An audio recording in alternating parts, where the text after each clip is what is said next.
नमस्कार दोस्तों, आप सबका बहुत बहुत स्वागत है आप सबके अपने YouTube चैनल बिजटेक न्यूज़ के अंदर। और आज जिस टॉपिक को लेके हम आपके साथ चर्चा करने के लिए आए हैं वो टॉपिक है पेट्रोल प्राइसेस।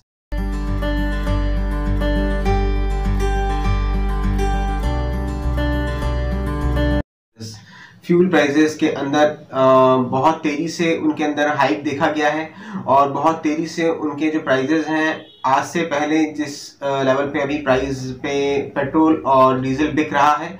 उतने ज़्यादा प्राइसेस पे अभी तक पेट्रोल और डीजल हमारे देश में कभी भी सेल नहीं हुआ।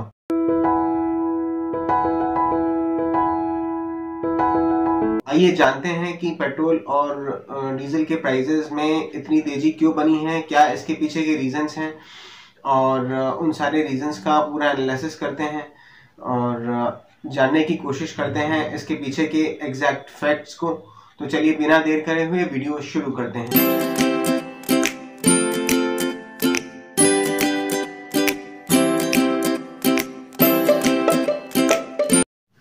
दोस्तों, जब हम लोग ये वीडियो शूट कर रहे हैं उस वक्त जो क्रूड के प्राइसेस हैं उसको पहले हम लोग जान लेते हैं।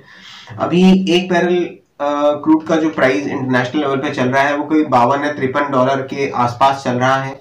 और एक बैरल के अंदर करीब 159 अकॉर्डिंग इंडियन रुपीस में अगर उसकी कॉस्टिंग देखी जाए तो करीब 3657 रुपए का वो हमको एक बैरल अभी क्रूड ऑयल का प्राइस पड़ रहा है।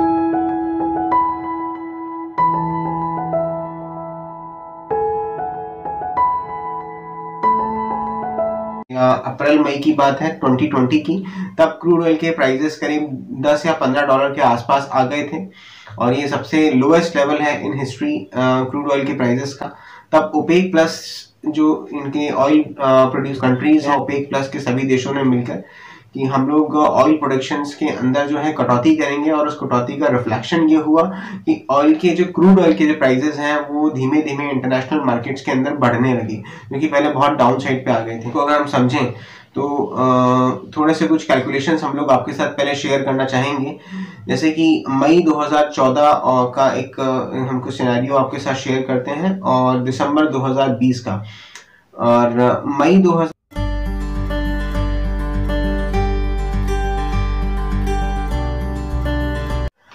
दोस्तों, तो अभी एक कैलकुलेशन हम आपके साथ और शेयर करेंगे जिसमें कि 2015 से 2020 तक की कुछ हम रेट्स आपके साथ शेयर करेंगे क्रूड ऑयल की प्राइसेस की, जो कि दिसंबर के आसपास अप्रॉक्स हम लोगों ने कैलकुलेट करी हैं। 6 सालों की अगर हम बात करें तो पेट्रोल पर 335% और डीजल पर करीब 880% की एक्साइज ड्यूटी जो है वो बढ़ी है।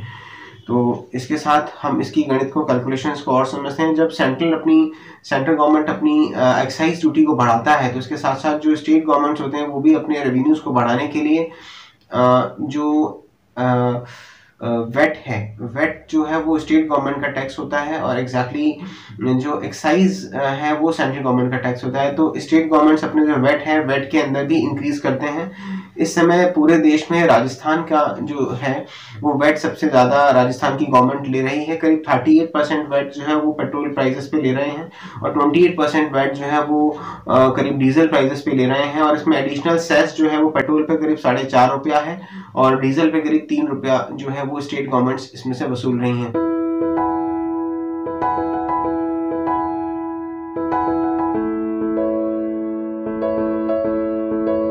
और इसके साथ ही अगर हम बात करें कि दुनिया में सबसे ज्यादा जो टैक्स है जो फ्यूल के ऊपर लिया जा रहा है, भारत में करीब 69% टैक्स है जो कि सबसे ज्यादा है पूरी दुनिया के अंदर। इटली के अंदर करीब 64% टैक्स है जो कि लिया जा रहा है। फ्रांस के अंदर 63% है, जर्मनी के अंदर 63% है, ब्रिटेन में 62% है, स्पेन में 53% है, जापान में 47% है, कनाडा में 33% है, अमेरिका में 19% है। लेकिन यहाँ एक बात देखने की है, सारी कंट्रीज में मिलकर जितनी परसेंट है वो सभी करीब एक तरीके से विकसित कंट्रीज हैं, विकसित देश हैं। वहाँ लोगों का जो इनकम है वो डेफिनेटली ज्यादा है, वो इस टैक्सेस को शायद बियर कर सकते हैं, लेकिन हिंदुस्तान में लोग इस टैक्सेस को बियर नहीं कर पा रहे हैं और इससे जो आम लोगों की जो जरूरतों की चीजें हैं उनके दाम भी काफी इंक्रीज हो रहे हैं। इससे जो डेफिनेटली गवर्नमेंट को इस बारे में तुरंत कदम उठाना चाहिए और इसे जीएसटी के दायरे में लेके आना चाहिए। डेफिनेटली गवर्नमेंट को इस बारे में तुरंत कदम उठाना चाहिए और इसे जीएसटी के दायरे में लेके आना चाहिए।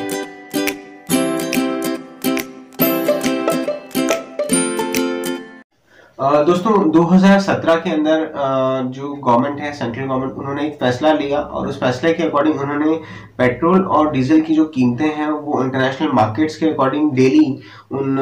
की जो कीमतें हैं वो अनाउंस करने का उन्होंने एक इनिशिएटिव लिया कि वो डेली उनकी जो है कीमत इंटरनेशनल लेवल के अकॉर्डिंग अगर वो बढ़ेंगी तो उसे बढ़ाया जाएगा, घटेंगी तो डेफिनेटली घटाया जाएगा। जो बेनिफिट है वो लोगों को, आम लोगों तक बिल्कुल नहीं पहुंचा।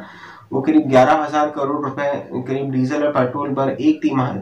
क्वार्टर के अंदर ही जो है तिमाही में तेल जो कंपनीज हैं, ऑयल मार्केटिंग कंपनीज हैं, उन्होंने कमाए हैं।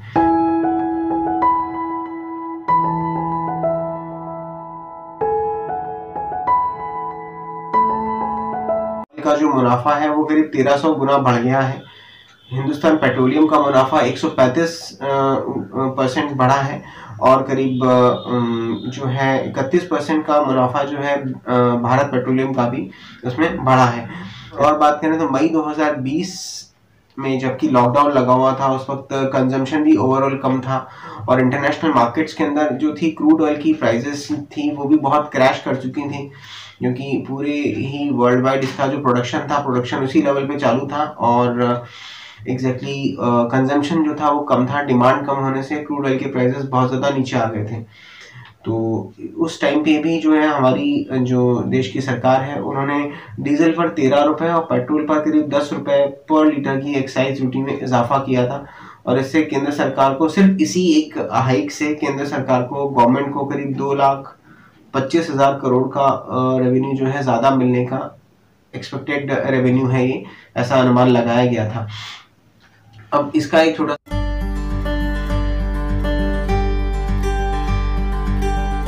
पहले crude oil including ocean freight जो रहता है वो करीब हमें पड़ता है, जिसमें कि ओशन का जो फ्रेट रहता है, फ्रेट माल भाड़ा, उसका भी चार्जेस इसमें जुड़ा हुआ है। तो पेट्रोल करीब और डीजल हमें करीब 23 रुपये 90 पैसे के आसपास हमें पड़ते हैं।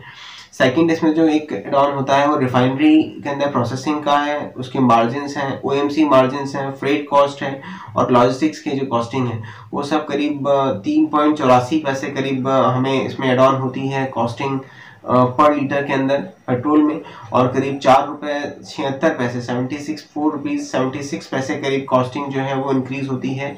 डीजल में। इसके साथ ही तीसरे नंबर पे जो पॉइंट है वो फ्यूल प्राइसेस हैं आफ्टर प्रोसेस। 27 रुपीज़ 74 पैसा ये है आपका पेट्रोल का और 28.66 जो रहेगा ये है आपका डीजल का। एक्साइज ड्यूटी और रोड सेस करीब 32 रुपये 98 पैसे हम पेट्रोल पे हमें पे करना पड़ रहा है और 31 रुपये 83 पैसे करीब डीजल पे करना पड़ रहा है। इसके साथ ही जो इसमें पांचवा पॉइंट रहेगा वो रहेगा कमीशन है, जो कि पेट्रोल पंप के डीलर्स को दिया जाता है इस बिजनेस को करने के लिए। उनका जो मुनाफा रहता है वो करीब 3 रुपीज़ 67 पैसा उनको करीब पेट्रोल पे मिल रहा है पर लीटर और करीब 2 रुपये 53 पैसा जो है उनको पर लीटर मिल रहा है डीजल पे। और इसके साथ टोटल अगर इसकी जो फ्यूल कॉस्ट है बिफोर वेट, अभी इसमें स्टेट गवर्नमेंट्स के जो हमने टैक्सेस हैं वो इसमें इंक्लूड नहीं करे हैं, अगर उसको हम लोग कैलकुलेट करते हैं तो वो करीब आता है 64 रुपीज़ 39 पैसा की कॉस्टिंग आती है ये आपकी अभी बिफोर वेट पेट्रोल की, और 63 रुपीज़ करीब 2 पैसे की कॉस्टिंग आती है हमारी डीजल की। इसके साथ अब वेट का कैलकुलेशन करते हैं हम, ये राजस्थान गवर्नमेंट को हम लोग इसमें करेंगे। 38% जो है वो वेट जो है कैलकुलेशन दिया रहता है, वेट लिया जा रहा है और उसके अकॉर्डिंग करीब 24 रुपये 50 पैसे की कॉस्टिंग एड ऑन होती है इसके अंदर। और इसके साथ ही 28% डीजल पे वेट लिया जा रहा है तो करीब 17 रुपये 65 पैसे की कॉस्टिंग इसमें एड ऑन होती है। फाइनल रेट करीब आता है वो 88-89 रुपीज़ के आसपास आता है पेट्रोल का और 81 रुपीज़ के आसपास आता है डीजल का, जिसमें अभी रिसेंटली दामों में कुछ और तेजी आई है। क्रूड में तो शायद दाम 91 रुपीज़ के भी ऊपर चले गए हैं। लंबे समय से ये एक जो है पूरे देश में हाहाकार मचा हुआ है फ्यूल प्राइसेस पे लेके, और फ्यूल प्राइसेस किसी भी तरीके से नीचे नहीं आ रही हैं और हमारे देश में सबसे ज़्यादा फ्यूल प्राइसेस पे टैक्स भी वसूला जा रहा है।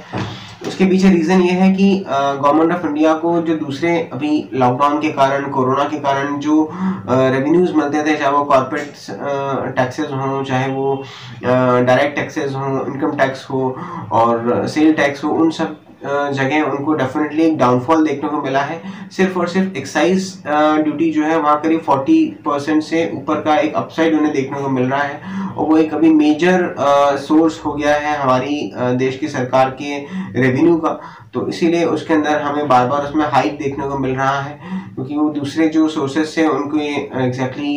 इनकम या रेवेन्यूज गवर्नमेंट का कम हो रहा है। गवर्नमेंट उस रेवेन्यू को बराबर करने की कोशिश कर रही है फ्यूल प्राइसेस के लिए, तो अननेसेसरी लोगों पे इसका भार जो है वो बढ़ता चला जा रहा है। तो डेफिनेटली हम चाहेंगे as soon as possible government of India GST जो है के दायरे में लेकर आए फ्यूल प्राइसेस को, ये हमारा सजेशन रहेगा, और फ्यूल प्राइसेस की दरों को कंट्रोल करें, इससे कि आम लोगों को राहत मिले, और डेफिनेटली इसका इम्पैक्ट जो है वो डीजल और पेट्रोल पर ही नहीं रहेगा, पूरी इकोनॉमी में हमें देखने को मिलेगा